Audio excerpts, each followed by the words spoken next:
Le gouvernement camerounais a revu à la baisse la subvention sur le coût final du gaz domestique. Au troisième trimestre 2020, le soutien au bénéfice des populations du prix du gaz domestique s'est déprécié de 17,9 milliards de francs CFA à 13,2 milliards de francs CFA par rapport à septembre 2019. Une baisse substantielle de 4,7 milliards de francs CFA de la subvention sur le gaz domestique.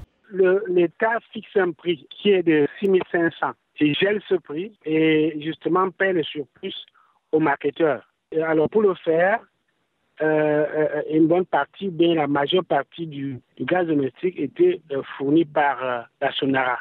Depuis que la Sonara est en arrêt de fonctionnement à cause de l'incendie, 90% du gaz domestique camerounais importé. La baisse de la subvention sur le prix du gaz domestique n'a eu aucune incidence sur le coût de ce consommable. Des experts expliquent cette stabilité des prix du gaz domestique par la réduction de l'écart entre le prix d'achat du gaz importé et le prix de vente aux ménages.